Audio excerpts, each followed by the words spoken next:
Para introduzir o nosso tema, eu trago uma história que é do conhecimento de todos, tenho certeza. Um episódio muito importante, né? Dos evangelhos, da vida física de Jesus, que está ali nos seus momentos finais. Quando Jesus, antes de ser preso, né? Se reúne com os apóstolos, a famosa última ceia, ele ali retoma várias das ideias, né? Vários dos ensinamentos, faz promessas, faz recomendações, né? Aos discípulos. Mas ao final dessa refeição, a refeição mais famosa talvez da humanidade, né? Jesus convida os discípulos para ir até o Monte das Oliveiras. 3 deles em particular, né? Para ir a um local específico do Monte das Oliveiras, o Jardim das Oliveiras, que é o Getsemane. E ali ele vai para orar, para conversar com o Pai. E aí o texto de Mateus, né, eu priorizo aqui o texto de Mateus, capítulo 26, a metade mais ou menos ali, vai nos dizer que Jesus naquele momento demonstrava uma grande tristeza. Convida então aqueles discípulos que meditassem com ele, que vigiassem com ele, né? E naquele momento começa a conversar com Deus, começa a conversar com o Pai. E uma das frases, são 2 que nós vamos destacar aqui, né, que ele vai dizer, é de muita importância para a nossa reflexão. Quando ele vai dizer ao Pai assim: Pai, se possível, afasta de mim esse cálice, mas que não seja como eu quero, mas como tu queres. E aí quando ele olha para os discípulos, né, você se lembra o que os discípulos estavam fazendo? Estavam orando fervorosamente, né, com ele. Não, aqueles 3 estavam dormindo. Então Jesus acorda, chama a atenção deles, diz a eles assim: nossa, mas nem 1 hora vocês podem vigiar comigo, né? E eles ali devem ter tomado um susto, se propõem a orar novamente, né? E Jesus retoma a sua prece. Diz algo semelhante, né? Pedindo ao Pai que afastasse, se possível, aquele momento, aquele episódio da vida dele. Talvez pensando mais nos seus algozes, nos seus carrascos, do que nele mesmo, né? Mas pedindo a Deus que ele não tivesse que enfrentar o que enfrentaria, se possível, e que acima de tudo não fosse feita a vontade dele. Olha que coisa fantástica, hein? Vamos explorar isso. Que não fosse feita a vontade dele, Jesus, mas a do Pai. E ele olha mais uma vez para os discípulos e observa que mais uma vez eles cochilavam. Então Jesus chama a atenção deles ainda mais uma vez, volta a orar mais uma vez. E nessa chamada de atenção é interessante, né? Vem a segunda frase que é importante para nós, quando ele vai dizer para eles assim: vigiai e orai, para não cairdes em tentação, porque o espírito está pronto, mas a carne é fraca. Olha que interessante a recomendação. Quantas vezes nós também não dormimos diante das recomendações de Jesus? Não cochilamos, não deixamos de lado. E aí vem Jesus e nos recomenda: vigilância. Primeira coisa, não vigiar o outro, vigiar a si mesmo. Olhar para dentro de si mesmo, vamos falar disso também daqui a pouco, né? Observar suas más inclinações, suas más tendências, tentar vencê-las, tentar controlar. Opa, isso aqui eu não posso, isso aqui eu não devo, esse pensamento não é bom. Essa é a vigilância, né? Que tem ainda um recurso, que é o nosso tema principal aqui hoje, essa ferramenta fantástica, que é o recurso da oração, em que a gente pede socorro, pede ajuda, agradece, claro, louva, e busca esse alinhamento com a espiritualidade. Essa orientação, esse apoio que sempre vem, né? Nos ajuda a vigiar. Porque o espírito está pronto, ou seja, muitas vezes nós já sabemos o que fazer. Mas a carne é fraca. É interessante que Allan Kardec faz uma discussão sobre isso, né? No último capítulo da primeira parte, um dos últimos capítulos, né, da Obra ao Inferno, da primeira parte, né, ele vai dizer que a carne é fraca não é responsabilizar o corpo. De forma alguma. Né? Não eu posso dizer assim: ah não, eu fiz isso porque a carne é fraca. Na verdade essa expressão é muito usada nesse sentido equivocado, né? Quando na verdade o que significa é que nós ainda imperfeitos, precisamos da encarnação, estamos sujeitos às influências da matéria, né? E nós, espíritos mortais, na nossa imperfeição, somos fracos. Daí a importância mais uma vez da vigilância, da oração. Olha que coisa interessante. Mas na última vez que Jesus acorda os discípulos, ele vai dizer assim: não, agora vocês podem dormir, né? Agora chega a hora do Filho do Homem. Aqueles que viriam prender Jesus chegavam. Aquele era o momento de estar desperto. Olha que coisa interessante, né? Não de dormir também. Mas agora já havia perdido a oportunidade. Olha que coisa interessante que Jesus quer dizer com isso. Agora vocês podem dormir. Agora vocês perderam a oportunidade. Claro que nós sempre temos outras, mas quanto mais tempo nós adiamos, quanto mais tempo nós perdemos, mais adiamos a nossa oportunidade de ser mais feliz. É isso que é interessante. Mas quando a gente olha para esse episódio, né, que eu comentei com vocês, um episódio belíssimo dele, a gente poderia conversar um bom tempo, né, mas ele serve como introdução. Mas quando a gente olha para esse episódio, a gente vê pelo menos duas formas de que Jesus se utilizava para nos ensinar. A primeira dessas formas, né, como ele vai usar muitas vezes, quando quer destacar a essência, o principal do seu ensinamento, né, é o ensinamento direto. Então, quando ele nos diz, ame o teu próximo como a ti mesmo, perdoa 70 vezes 7 vezes, amai os vossos inimigos, vigiai e orai. Esse é o nosso exemplo dessa história, né, desse episódio. Vigiai e orai. Né? O que ele está fazendo ali? Ele está trazendo uma recomendação clara. Então, eu escuto aquilo de Jesus, eu leio, e eu posso dizer, não quero, não concordo, não consigo, mas eu não posso dizer que não entendi. Olha que coisa interessante. Ou seja, Jesus é claro naquilo que é essencial no seu ensinamento. Mas há uma segunda forma de ensinar que Jesus traz também nesse episódio, que nos interessa. O exemplo. Porque se Jesus recomenda a oração, o que ele faz? Ele ora. É interessante a gente pensar nisso, né, gente? Que até Jesus tinha essa necessidade. Achava importante ter um momento de recolhimento, de oração, de conversar com o Pai. A gente, né, vocês não imaginam se a gente não precisa, né? Se o próprio Jesus fazia isso, olha que coisa fantástica, né? Dá esse exemplo para nós. Porque é o exemplo que reforça, que traz autoridade ao que Jesus fala. Então, quando ele vai falar das outras coisas, né, que nós estamos aqui, do amor ao próximo como a si mesmo, do amor aos inimigos, que é o nível máximo de dificuldade da terra, do amor, né? É o nível máximo de dificuldade. Quando ele nos fala disso, eu olho assim, não dá, né, Jesus? Ele vai e faz. Ele vai e faz, ele demonstra. Olha que coisa fantástica. Em vários momentos, né? Todos esses ensinamentos. Mas há um terceiro tipo, uma terceira forma de ensinar, sabe o que é para mim? Uma terceira forma de ensinar, além do ensinamento direto, além do exemplo, né? Que é através daquelas histórias que a gente conhece, aquelas famosas histórias de Jesus, né? Que são as parábolas. Histórias do cotidiano do povo, do dia a dia do povo, em que Jesus colocava os seus ensinamentos profundos. Tanto esses ensinamentos que eu chamei de diretos aqui, né? Quanto outros que são complementares, mas que também são importantes. Jesus, então, querendo ensinar, muitas vezes querendo atingir os corações na sua profundidade, outras vezes querendo efetivamente, nós vamos também explicar isso melhor, né? Mostrar que era necessário o esforço para compreender, Jesus se utilizava das parábolas. É interessante que tem um capítulo no Evangelho segundo o Espiritismo, né? Obra que a gente tem que sempre destacar, e esse ano, comemorando seus 160 anos, né, de publicação, então é um ano muito importante. É um capítulo do Evangelho segundo o Espiritismo, que é o capítulo 24, que tem por título Não ponhais a candeia sobre o alqueire, né? Em que Kardec e os Espíritos discutem essa postura de Jesus de ensinar, né, de divulgação. Interessante que essa própria frase, né, ela é de Jesus, né, a frase que dá o título ao capítulo, e o que ele quer dizer com ela? Que a sua luz, a candeia, né, é para todos. Não é para ser colocada debaixo do móvel, é para ser colocada em destaque, para que todos possam enxergar. Olha que interessante. Mas por que eu estou destacando isso? Porque os discípulos vão fazer uma pergunta, que está em Mateus 13. Porque talvez a postura de Jesus, a incompreensão deles ainda, né, contradissesse essa frase.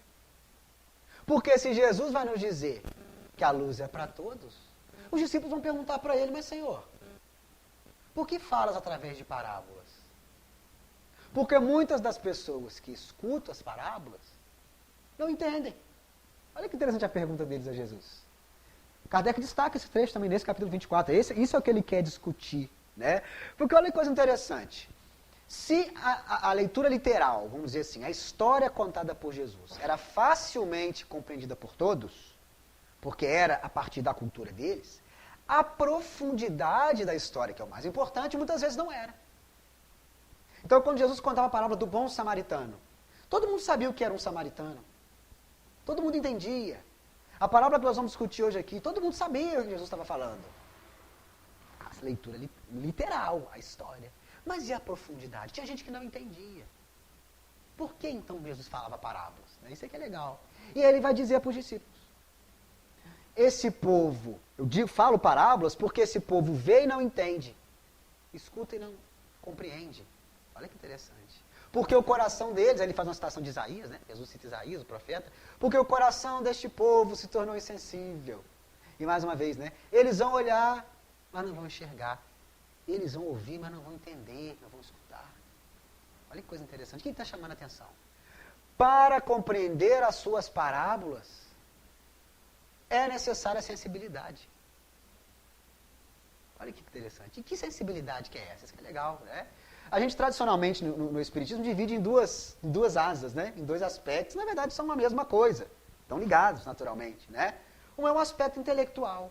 Para compreender as parábolas de Jesus, olha que fantástico, é necessário o nosso crescimento intelectual. Seja através do estudo, da leitura, de se escutar uma palestra, um estudo, que seja, olha que interessante. Através das nossas próprias experiências de vida. Isso nos traz essa capacidade de compreender mais. Mas também é necessária uma outra sensibilidade, nessa nossa divisão didática aqui, né? Uma sensibilidade moral. Essa sim a partir do nosso esforço, das nossas experiências, muitas vezes de sofrimento, mas também de bem, também de caridade. Isso nos traz essa maturidade para compreender, além do ensinamento direto, para compreender a profundidade das parábolas. Olha que legal. Isso mostra, acima de tudo, uma grande caridade de Jesus para conosco. Olha só. Porque ele não espera que a gente compreenda tudo de uma hora para outra. Ele deixa ali reservado nas parábolas conhecimentos que nós ainda não compreendemos. A gente às vezes acha que já entendeu tudo, né? O espírito às vezes tem essa ideia, né? Já entendeu? O espírito já entendeu tudo. Não. Nós estamos numa caminhada. Né? Esse entendimento, esses estudos de séculos, experiências de séculos que nós temos. Né? Nós estamos aprendendo. Jesus observa isso. Cada um de nós, no seu momento, no seu esforço intelectual, moral, compreende melhor. E o nosso objetivo aqui hoje, a partir das ferramentas da pesquisa bíblica, das ferramentas que a doutrina espírita nos traz, né? Nosso objetivo é tentar desenvolver um pouco uma parábola que não é tão famosa, né? Mas é muito importante, que é a parábola do fariseu e do publicano. E que tem por tema central a oração, pelo menos um dos aspectos da oração, porque a oração é um assunto enorme, né? Mas também trata da nossa postura religiosa como um todo. Tá? Uma parábola muito legal nessa direção. Tá? Muito, muito importante. E essa parábola está em Lucas 18. Tá? Nos versículos 9 a 14, só está ali, tá? Só está em Lucas, não aparece nos outros evangelhos. E ela é comentada, citada por Kardec, né? No Evangelho segundo o Espiritismo, comentada no capítulo 27. Né? Que é o penúltimo capítulo, e esse, como o último, tratam da questão da oração. Tá? Então, o que Kardec faz no Evangelho, como vocês sabem? Em cada capítulo aqui, em geral, com pequenas variações, ele sempre começa com citações bíblicas, maior parte das vezes do Novo Testamento, como é o caso aqui do 27. Né? Então, ele faz um recorte de trechos que tem a ver com o tema central do capítulo. Depois ele faz um comentário a partir do entendimento dele, Kardec, das pesquisas, né, do que ele compreendeu a partir das relações com os espíritos. E ao final, a gente tem as instruções dos espíritos. Em geral, tá? Tem capítulo que não tem algumas variações. As instruções dos espíritos, que são psicografias, que também comentam o tema central do capítulo. Tá? Então, como eu estava dizendo a vocês, essa parábola está aqui no capítulo 27, é o item 3. Né? A parábola do fariseu e do publicano, que tem a sua fonte no capítulo 18 de Lucas. O que nós vamos fazer? Vou ler com vocês a parábola toda, tá? E depois nós vamos voltar para tentar entendê-la, dentro dessa perspectiva, né? Tentar entender um pouco mais, compreender um pouco mais, para a gente aprender mais, tá bom? Crescer mais com a parábola. Então, olha só o que Lucas diz para nós aqui, ó. E ele contou também esta parábola a alguns que confiavam em si mesmos como sendo justos e desprezavam os outros. Então, olha interessante essa introdução que o evangelista faz. Já diz muita coisa, hein? Mas vamos ver isso no próprio texto que ele diz. Ó. 2 homens subiram ao templo a fim de orar. Um era fariseu e o outro publicano. Daí o título que foi dado à parábola, né? O fariseu, estando de pé, orava assim consigo mesmo: Meu Deus, eu vos rendo graças, porque não sou como os outros homens, que são ladrões, injustos e adúlteros. Nem mesmo como esse publicano. Jejuo 2 vezes por semana e dou o dízimo de tudo o que possuo. O publicano, ao contrário, mantendo-se distante, não ousava sequer erguer os olhos ao céu, mas batia no peito, dizendo: Meu Deus, tende piedade de mim, que sou um pecador. E aí Jesus conclui: Eu vos declaro que este, o publicano, né, retornou entre os seus justificado, e não o outro, o fariseu. Porque todo aquele que se eleva será humilhado, e todo aquele que se humilha será exaltado. Olha que interessante. Tanto a introdução quanto o final, né, a introdução do evangelista e a conclusão que Jesus traz, apontam para a discussão central. Sim, a prece, mas o orgulho. Nós vamos observar isso com mais detalhe. Agora, o que eu estava comentando com vocês, antes da gente tentar qualquer interpretação, né, como Kardec vai fazer aqui, o que é interessante? Entender primeiro a história. A gente vive numa situação um pouco oposta da época de Jesus, né? Porque aqueles discípulos, né, aqueles que escutavam as parábolas de Jesus, é o que eu falei com vocês. A história em si, eles entendiam plenamente. Eles sabiam o que era um fariseu, eles sabiam o que era um publicano, eles conheciam o templo. Aquilo era do dia a dia deles. Mas muitas vezes tinham dificuldade de compreender a profundidade, né? O que Jesus queria dizer. Hoje, muitas vezes, a gente tem um recurso para compreender a profundidade, mas pela distância cultural e temporal, a gente às vezes tem dificuldade de entender a história. Olha só. Porque fariseus, publicanos, o templo, da forma como era compreendido na época, não fazem parte do nosso cotidiano. Tem diferenças. Então a gente às vezes não sabe o que Jesus está falando ali. Por isso que é importante a gente descobrir, estudar. O próprio Kardec tem essa preocupação, ainda que de forma resumida, né, na introdução do Evangelho, ele coloca ali um mini dicionário, um mini glossário, que contém, inclusive, essas palavras que são centrais para entender a parábola. Fariseu e publicano. Tá? Então a gente vai ali, dá uma lida, aprende. Ah, então é isso aqui. Porque vocês vão perceber que entender o que é isso, o que são essas duas palavras, é fundamental para entender a intenção de Jesus aqui. Fundamental. Porque Jesus podia ter contado assim: 2 homens foram ao templo orar. Um era o João. O João foi e orou assim, desse jeito aqui. O outro era o José. Foi e orou desse outro jeito aqui. Esse aqui está correto, esse aqui não. Porque as parábolas são ficções. São criações de Jesus.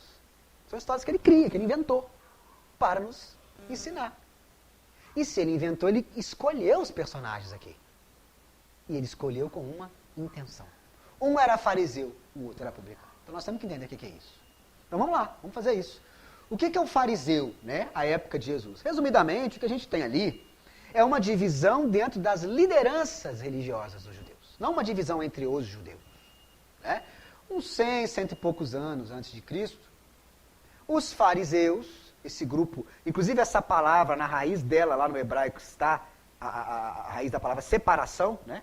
Os fariseus são aqueles que se separaram, por isso adotam esse nome, né? Da elite religiosa dominante, que depois se tornaria o grupo dos saduceus, dentro dessa divisão das lideranças judaicas, né?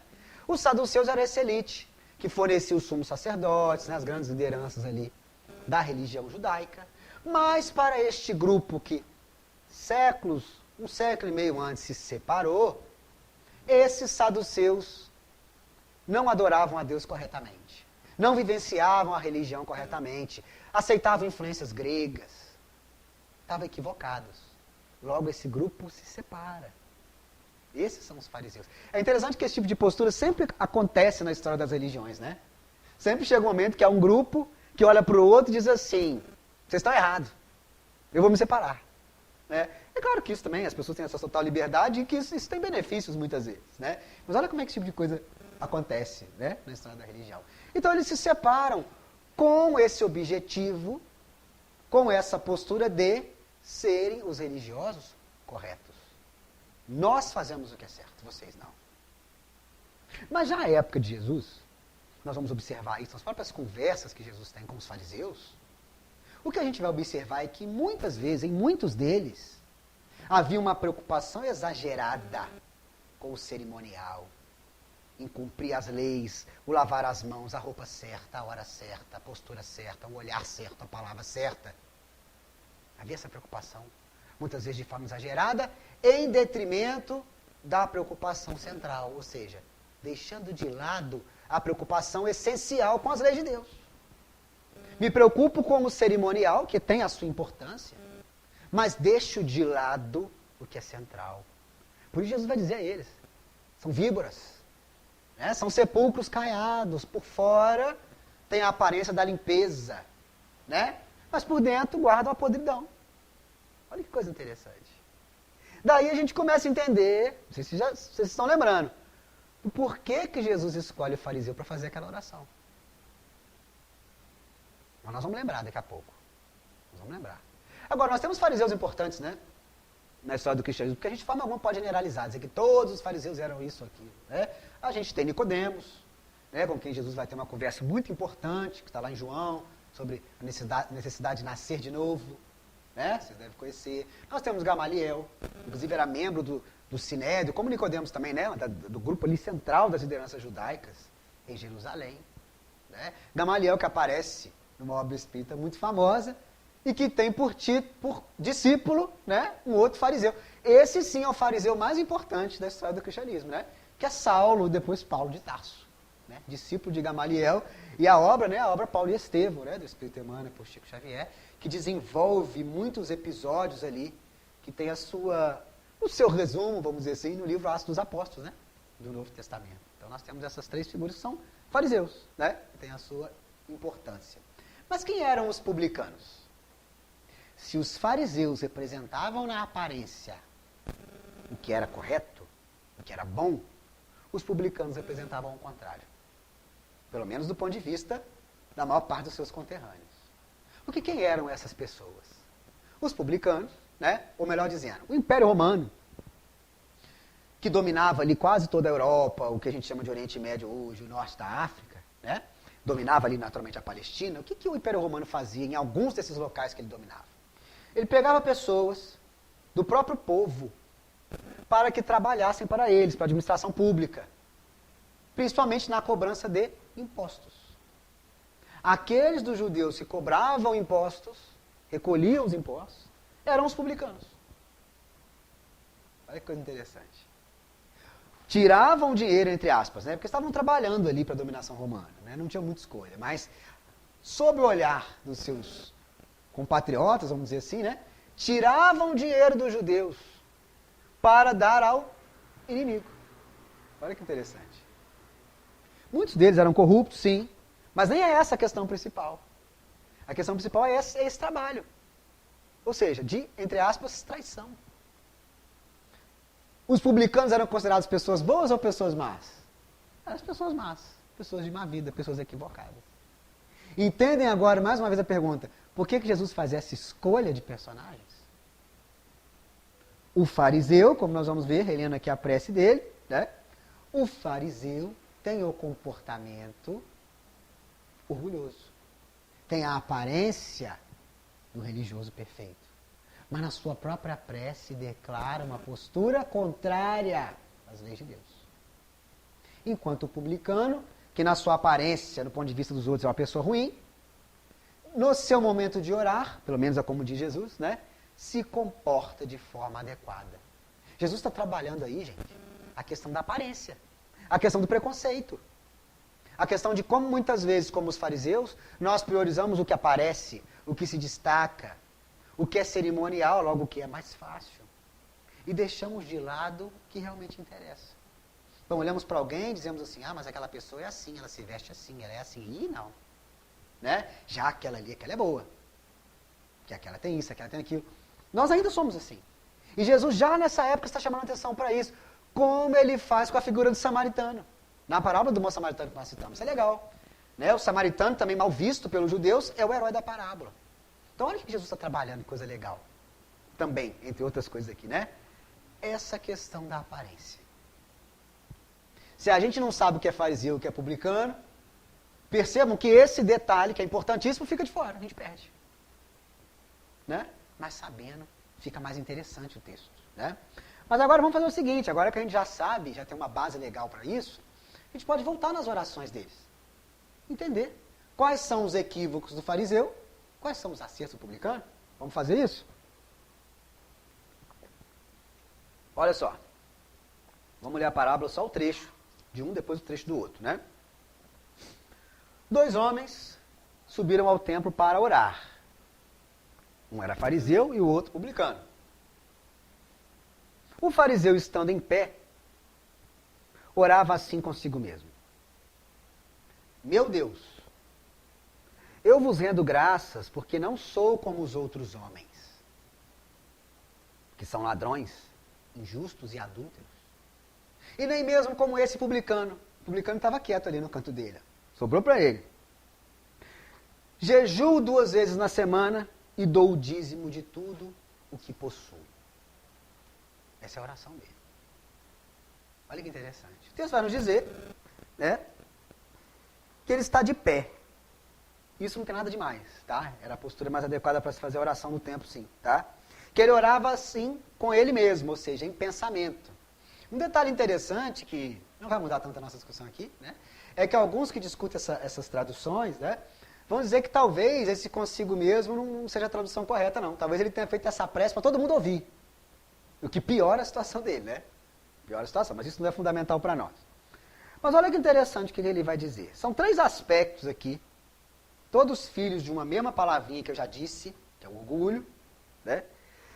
São 3 aspectos que chamam a nossa atenção e que merecem a nossa reflexão profunda. Uma coisa interessante que eu não comentei é a questão do templo, né? O templo de Jerusalém, o templo de Salomão, era o único templo dos judeus, que ficava naturalmente em Jerusalém. Tá? E quando esses 2 homens entram para orar, por isso que eu falei que talvez ele tenha falado para muita gente escutar, né? Quando eles entram no templo, não estão só os 2, não. Tá? Porque durante todo o dia as pessoas entravam e saíam do templo para orar, tinha os horários lá dos sacrifícios, né? Várias coisas que eram feitas no templo ali. Então, quando eles entram, tem outras pessoas ali. Tá? Isso é interessante. E aí, olha só o que o fariseu vai dizer, como é que ele vai começar, né? Meu Deus, eu vos rendo graças, porque não sou como os outros homens. E aí ele traz alguns dos vícios, né, atribuídos a esses homens que ele traz aqui. Ele agradece a Deus porque é melhor que os outros. Ele diz ao final por quê, nós vamos chegar lá. Mas olha que interessante. Eu vou conversar com Deus para me exaltar em relação àqueles que eu acho que estão equivocados. Vocês percebem que tem uma coisa meio estranha aí? Imagina, a gente vai orar para fazer isso, para falar mal dos outros, para dizer como que a gente é bom, né? Para agradecer a Deus, para a gente ser superior aos outros. O que a gente vê aí, talvez esse seja o momento mais claro disso, né? É justamente essa postura orgulhosa. O orgulho que muitas vezes, gente, inclusive nos dias de hoje, parece que está mais exacerbado, né? Muitas vezes ele é entendido como um amor próprio, como uma valorização. Afinal, se você não se ama, quem vai te amar? Se você não se valoriza, quem vai te valorizar? Muitas vezes a gente escuta esse tipo de discurso por aí. Né? Então, orgulho é isso, né? Você falar que você é bom, você tem que falar. Será mesmo, né, gente? Será mesmo? Porque, na verdade, o orgulho guarda em si um grande veneno. Um grande veneno. Causa dos nossos sofrimentos. Sabe por quê? Quando a gente tem a preocupação de ser melhor que o outro, em qualquer coisa que seja, a gente teme não ser. A gente teme perder. A gente teme ser superado. Olha que interessante. Está aí a raiz da comparação que nos traz tanto sofrimento, né? Quando a gente se comporta desta forma como ele, a gente sofre. Não porque Deus nos veio e nos pune, de forma alguma. O doutrina espírita não entende dessa forma. Mas nós mesmos, na nossa consciência, quando temos esse tipo de postura, que se coloca como superior aos outros, se exalta, como Jesus vai dizer ali, a gente, na verdade, busca o próprio sofrimento. Pelo nosso apego a esse tipo de coisa. Olha o que a gente vê hoje em dia, né? Tanto na pesquisa acadêmica, quanto nas publicações jornalísticas mesmo, internet, a gente vê tantas reportagens falando das consequências do mau uso das redes sociais. Não culpa das redes sociais, que são importantíssimas, né? Mas de como esse uso comparativo, de busca do próprio destaque, da exaltação pessoal, né? Ou de ser como o outro, né? Como que isso tem causado sofrimento às pessoas? É o orgulho, é exatamente esse orgulho que está aqui. Allan Kardec tem um capítulo no Evangelho segundo o Espiritismo também, fantástico, né? Que é o capítulo 5, Bem-aventurados os aflitos, em que nas instruções dos Espíritos, a gente vai ver esse assunto sendo tratado também. Quando um dos Espíritos vai nos falar dos tormentos voluntários, do ciúme, da inveja, tudo a ver com a questão do orgulho, né? Como que são questões que nós carregamos conosco para onde quer que nós vamos. E que nós devemos, em vez de alimentar, como o fariseu faz na sua oração aqui, devemos refletir e abandonar. Porque a nossa preocupação não deve ser com a aparência, mas principalmente com o que é essencial. Olha que interessante. E o essencial não faz parte do destaque pessoal, não faz parte do destaque no campo material. Esta preocupação, pelo contrário, nos faz sofrer. E ainda mais numa prece, né? Vou conversar com Deus para dizer que eu sou melhor do que os outros. Porque aí a gente chega no outro ponto. Também filho do orgulho, a postura de julgamento. Porque quando ele diz assim, meu Deus, obrigado, porque eu não sou como esses homens aí, não. Que são ladrões, injustos, adúlteros. Cada citação que ele faz dessa, ele lembra de alguém. Ele se lembra de alguém. Em cada momento desse. Mesmo que a pessoa efetivamente seja. Eu penso no ladrão, eu penso no adúltero, eu penso no injusto, talvez a pessoa seja, talvez não seja. Mas a partir do momento que na minha oração, onde eu devo olhar para mim mesmo, onde eu devo me vigiar, eu aponto os erros dos outros, também contrario as leis divinas. Jesus nos recomenda, né? Que não julguemos, a fim de não sermos julgados. Jesus trabalha isso em vários momentos. Tem uma mini parábola que é muito interessante, né? A parábola do cisco e da trave. Quando Jesus vai nos dizer que a gente muitas vezes consegue ver o cisco no olho do nosso irmão longe, lá embaixo, lá na última fileira aqui. Ó. Eu consigo ver o cisquinho no olho e falo, e destaco o cisco no olho do outro, mas não sou capaz de enxergar a trave que está no meu próprio olho. Jesus exagera, né? Às vezes para marcar mesmo. Não consigo enxergar. Mas eu quero tirar o cisco do olho. Não, mas primeiro tire a trave do seu olho, depois quem sabe. Você pode ajudar o outro a tirar o cisco do olho dele. Mas nossa preocupação, percebe? É dizer que o outro é isso, que o outro é aquilo. O que muitas vezes também é mal interpretado, né? É interessante, Emmanuel que vai trazer uns conhecimentos muito legais sobre isso. É uma das questões lá do livro Consolador, também psicografado por Chico Xavier, em torno da questão 60, não lembro agora se é 62, 67, uma dessas questões, em que ele discute o seguinte, é feita a seguinte pergunta para Emmanuel. Né? Emmanuel, diante da recomendação do não julgueis, que Jesus nos faz, né? Como que vai funcionar a justiça na Terra? Olha que legal essa pergunta. Né? E aí, Emmanuel vai dizer o seguinte, que existe uma diferença, existem dois aspectos que a gente às vezes confunde. A gente confunde muitas vezes o discernimento com o julgamento. O que é o discernimento? É olhar, a partir da ética cristã que nós abraçamos, pelo menos tentamos, né? E saber avaliar se uma postura é adequada à ética cristã ou não. Se é boa ou não. Porque se eu não tiver essa capacidade, como eu vou aprender o que é certo? Percebe? Então uma coisa é eu olhar para uma postura de alguém, vou pegar o exemplo do ladrão, que ele cita aqui, que comete um furto, um roubo, e entendo que aquela atitude é equivocada. Isso é discernimento. Isso nós podemos fazer, isso nós devemos fazer. Olha que interessante. Né? Onde que entra o julgamento? Quando eu começo a fazer especulações sobre as causas, por que a pessoa fez aquilo, sobre as consequências, o que deve acontecer, que a pessoa é isso, que a pessoa é aquilo, que a pessoa é inferior. Percebe? Quando eu começo a fazer esse tipo de avaliação especulativa de coisa que eu não tenho acesso, eu entro no campo do julgamento. E aí muitas vezes me utilizo disso para me valorizar. O outro é assim, mas eu não. É o que ele faz aqui, eu sou melhor. Obrigado, Deus. Por eu ser melhor que os outros. Então, olha que coisa interessante essa recomendação. Eu vou orar para Deus para falar mal do outro. E isso nessa na oração, né? Essa é a postura religiosa, isso é a postura do dia a dia. Olha que coisa fantástica. Tão difícil para nós, né? Mas temos que tentar. Postura do dia a dia. A gente se vigiar, não vigiar a vida do outro. Olha que interessante, né? Não buscar a condenação do outro. Discernir, sim. Eu olho e vejo, espera aí, isso aí não é correto, isso aí não é adequado. Ok, né? Mas não vou além disso. Eu aprendo com o erro do outro, eu auxilio dentro da minha possibilidade, a ideia do Cisco, né? A que o outro supere a sua dificuldade, ok. Mas não especulo, não condeno.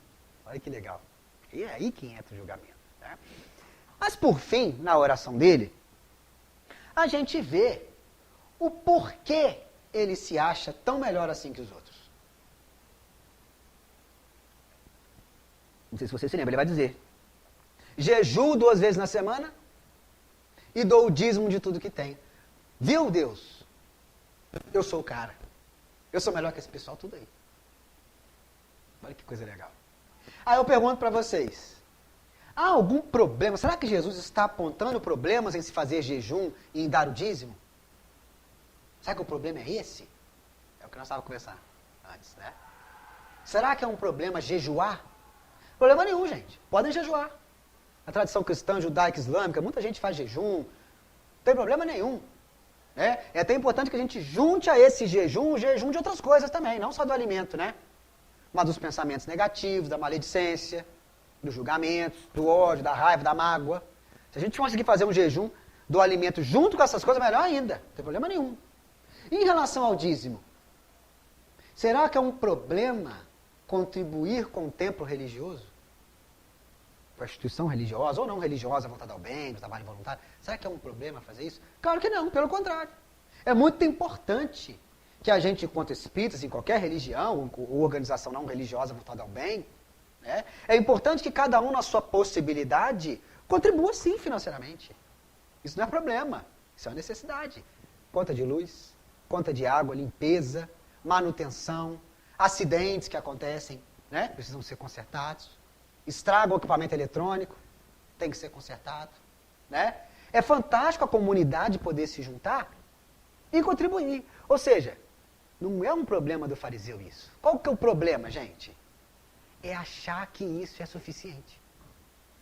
É achar que isso é uma troca com Deus. Eu faço o que eu quero, eu julgo, eu falo mal, eu ajo mal, mas eu vou toda quarta-feira no Dom Pedro. Tranquilo, está resolvido. Né? É interessante porque às vezes quando eu comento isso, as pessoas pensam assim, ele está falando dos evangélicos, né? Ele está falando, não, é de toda a postura religiosa que tem que ter essa autocrítica. De olhar e falar assim, peraí, qual é a minha postura? Não, peraí, gente, eu já vou no Dom Pedro, tomo passo, tomo água frutificada, tá bom. Ainda dou dinheiro, às vezes, para manutenção do centro. Nossa, Deus, o que mais que eu tenho que fazer? É aí que está o problema. Em achar superior por isso, em achar que é suficiente isso. Essa é a postura farisaica. É a preocupação com o exterior, que tem a sua importância, mas que não pode ser maior do que a preocupação com o interior.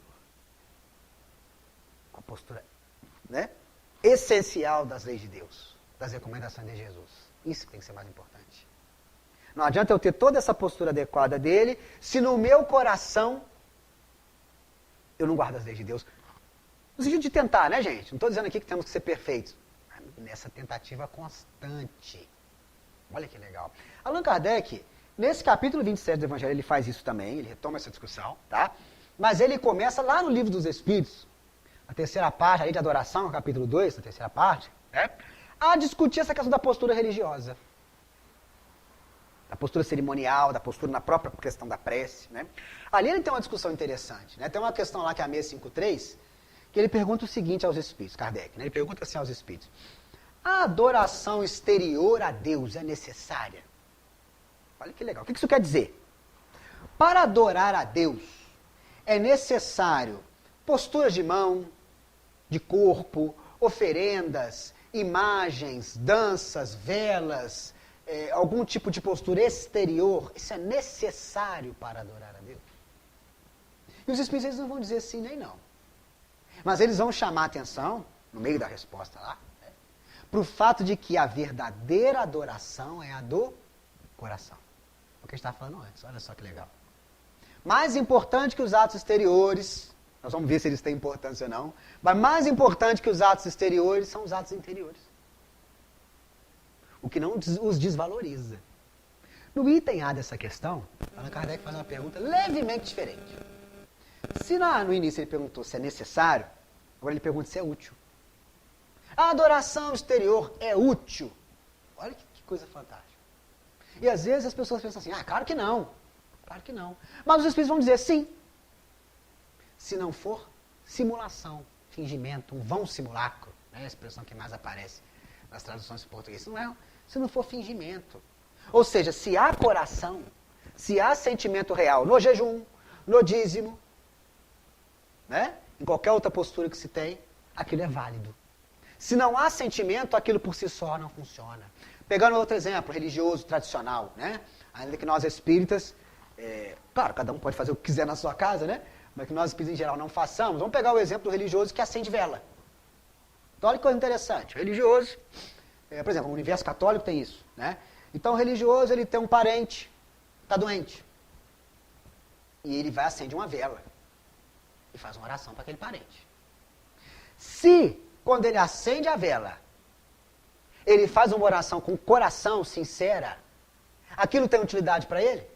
Tem. Mas se ele acende a vela, já acendi a vela, tá bom, né? Já dou o dízimo, já jejuo, já acendo vela, vou fazer mais o quê? E vou lá lavar minha louça, fazer outra coisa? Não tem coração. A vela por si só vai fazer alguma coisa? Não. E o interessante é que o próprio católico sabe disso. Né? Ele sabe disso também. Tem que ter sentimento, tem que ter coração. Tá? Então é isso que é interessante. Mais uma vez, o problema do fariseu não é a sua postura exterior, que aparece no dízimo, no jejum, não. Mas em achar que é só isso. Porque não é, gente. Porque não é, a gente está se enganando quando pensa isso. Ao contrário do publicano. Agora a gente chega nele. Né? Ele que vai ser o nosso grande exemplo aqui. Se a gente aprendeu com os erros do fariseu, né? A gente vai aprender agora com os acertos do publicano, né? Lembrando que o publicano incorpora aqui na sua aparência o equívoco, aquele que está errado, que cobra os impostos, mas no íntimo é o exemplo. Então olha mais uma vez a questão do coração, da sinceridade, né? Porque vamos relembrar, olha o que acontece aqui. Falamos do fariseu, da peça do fariseu. O publicano, ao contrário, mantendo-se distante, não ousava sequer erguer os olhos ao céu, mas batia no peito dizendo: meu Deus, tende piedade de mim, que sou um pecador. Ponto. Perceberam que a prece dele é minúscula? Pequenininha? Mas quem falou que está boa? Jesus falou que está boa. Né? Porque me interessa, mais uma vez, sentimento sincero. Mas vamos lá, né? Em primeiro lugar, até esqueci. Eu falei dos fariseus famosos, mas nós temos dois publicanos muito famosos também na história do cristianismo, né? Um eu já citei aqui lá no iniciozinho, no episódio do evangelho dele, né? Que é Mateus. Então, Mateus é publicano, cobrador de impostos, né? Um dos discípulos, dos evangelistas. E a gente tem um outro, que é chefe de publicano. Você se lembra desse? Que é o Zaqueu. Zaqueu também ficaria muito famoso, né? Também publicano. Tá? Mas vamos voltar aqui ao que interessa mais. Publicano ao contrário. Ao contrário do que, gente? Fariseu. Ó, conservava-se afastado, né? Mantinha-se distante. O que mostra para nós o quê? Lembra que eu falei com vocês que o templo tinha mais gente? O fariseu, pelo que tudo indica, foi lá para frente para orar, para ser visto, né? Com a roupa especial, porque eles tinham a roupa deles, né? A roupa. O publicano também tinha. Mas o fariseu vai lá com a roupa dele, né? Todo mundo está vendo. O publicano, ao contrário, mantinha-se afastado. Ele não estava ali para aparecer, estava ali para falar com Deus. E ele não conseguia erguer os olhos ao céu. Isso é muito interessante, né? Os judeus também sabiam, como nós, né, que Deus está em todo lugar. Mas na tradição religiosa mundial, tem um lugar que Deus está mais, né? Que a gente sabe, que é onde? No céu. Né? Não para nós espíritos, mas né, vocês sabem disso. Você fala que Deus está no céu. Então Jesus explora esse simbolismo da sua época, claro. Né? E o que ele quer dizer com isso, gente? O publicano não erguia os olhos ao céu. É um sinal de humildade. Vocês já viram quando a gente, às vezes comete um erro com alguém e vai pedir desculpa para a pessoa? E a gente meio que olha para ela, fica meio sem graça, olha para baixo. Já viram? Vocês já fizeram isso? Já passaram por isso, tenho certeza. É isso aqui. É o simbolismo disso, né? De alguém que está efetivamente incomodado. Está incomodado, porque assume ser um pecador. Assume que se equivocou. Olha que legal. E ele bate no peito. Não é que a gente tem que bater no peito hoje em dia para orar, não é isso, tá? Mais uma vez, Jesus explora a cultura da época dele.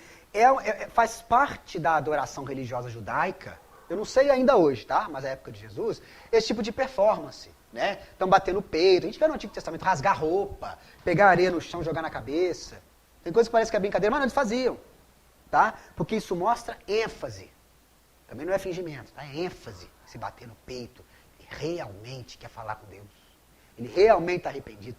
Olha que coisa legal esses detalhes. Mostram que o publicano tinha sinceridade. Tinha o quê? Coração. Olha que legal. Tinha sinceridade. E aí vem a prece dele. Meu Deus, tende piedade de mim, que sou um pecador. Só isso aí. Vamos começar pelo final? Sou um pecador. Estou em erro. Qual que é o erro dele? A gente não sabe. Por quê? Porque serve para tudo. Qual que é o nosso erro? Por isso que é legal. Quando essas coisas ficam abertas nas parábolas ou em alguns episódios específicos do Novo Testamento, a gente não sabe exatamente por quê. Mas a gente pode desconfiar de uma coisa. É para que você se coloque ali. O que você faria? Ou qual é o seu pecado? Ou os seus pecados. Né? Nesse sentido aqui, de equívocos. Ele percebe que é um pecador porque faz um trabalho de vigilância. Nós falamos no início. Porque faz um trabalho de autoanálise, de autoconhecimento. Palavra tão dita com razão no nosso movimento espírita, né? A partir lá daquela famosa questão 919, assinada pelo Santo Agostinho, o conhece-te a ti mesmo, que ele cita, né? Inclusive fica como recomendação para vocês, não vou trabalhar essa questão aqui não. 919 do Livro dos Espíritos, 919, depois vocês dêem uma lida lá, fica como dever de casa. Tá? Muito boa para aprofundar essa discussão aqui. Porque ele, na sua reflexão, olhando para si mesmo e não para os outros, vocês lembram lá, os outros que são ladrões e não sei o quê? Não. Os outros, por enquanto, deixa quieto. O que eu sou? Eu sou um pecador. Então isso é interessante. Porque, gente, a gente assumir os nossos erros para os outros, muitas vezes é difícil, né? Orgulho. Assumir para si mesmo também é. Às vezes a gente já percebeu que está errado, mas cria explicações na nossa cabeça para justificar a nossa postura equivocada. A nossa postura que contraria a caridade, contraria a tolerância, contraria as recomendações de Jesus. Ah, mas também, né? Mas a gente cria esses subterfúgios mentais. E às vezes convive com posturas que nós já sabemos são equivocadas há anos. Até que cai a ficha.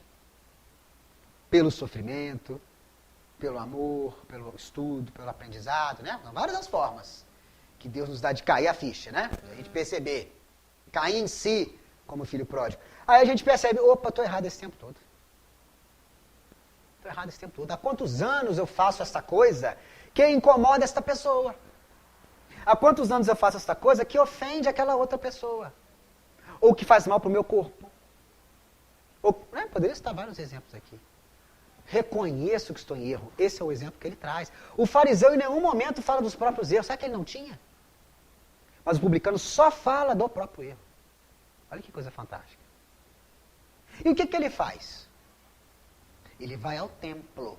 Ele vai falar com Deus. Por quê, gente? Porque ele acredita na misericórdia divina. Como nós aqui. Ele acredita que não existem portas fechadas, não existe condenação para aquele que está no erro. Não. É possível voltar. É possível recomeçar. Por isso ele vai lá, senão não ia. Percebe? Senão ficava no próprio erro, no próprio pecado, usando a expressão que aparece aqui. Mas ele vai. Esforço de humildade, o se humilhar que Jesus fala no final, nesse sentido, tá? Da humildade, de reconhecer sua pequenez, a sua imperfeição.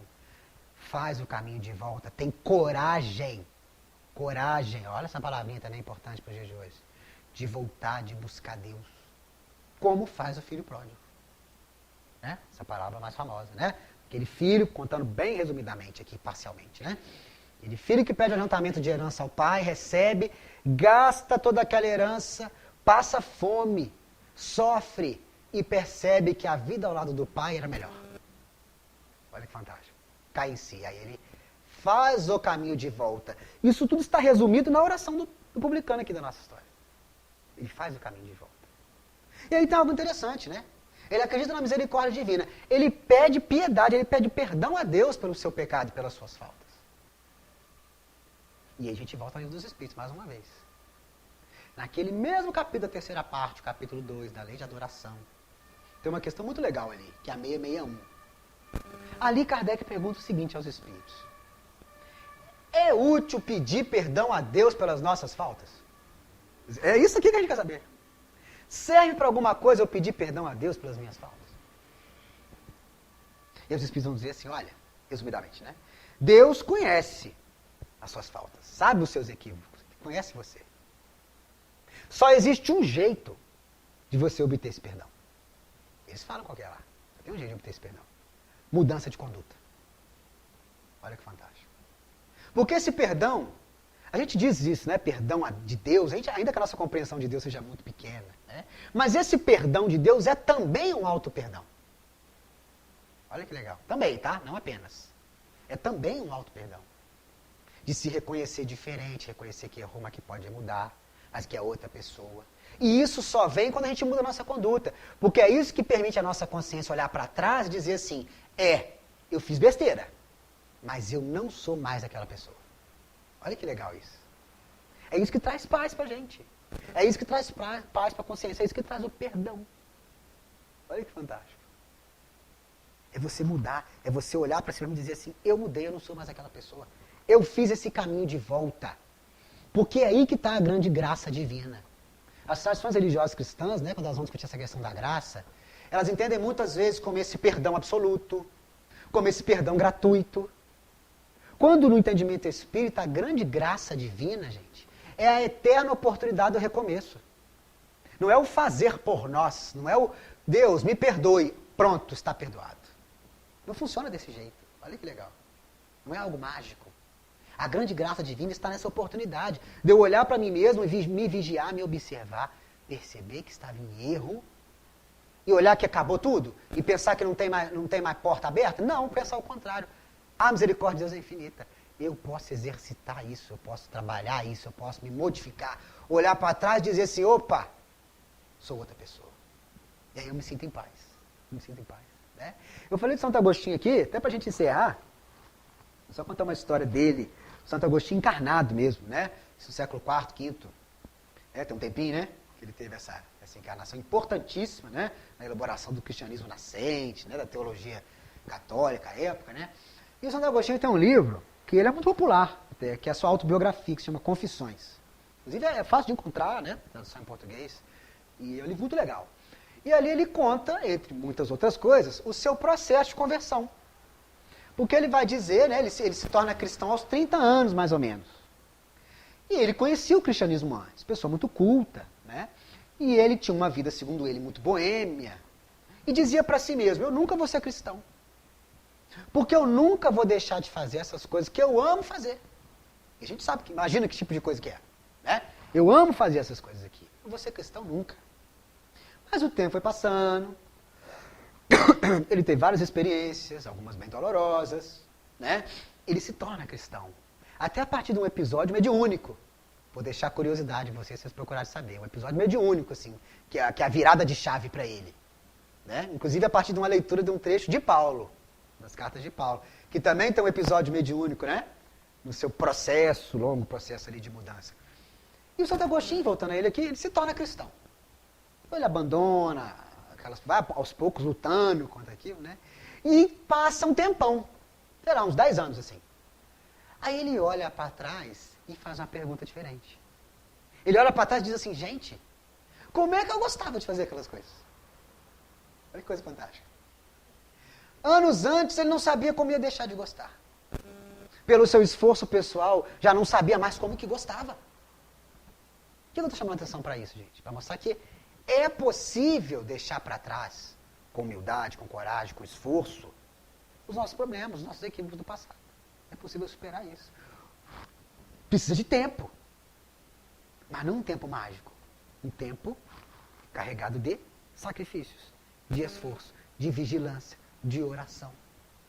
De humilhação, entre aspas, né? No sentido de se ter humildade, se entregar a Deus. Caminhando dessa forma, nós aproveitamos muito mais da oração, né? A prece, esse recurso, a ferramenta tão fundamental. Caminhando dessa forma, a gente chega mais rápido nesse objetivo, gente. Proposta de Jesus é proposta de felicidade. Nessa direção, chegamos mais perto dessa felicidade de forma mais rápida.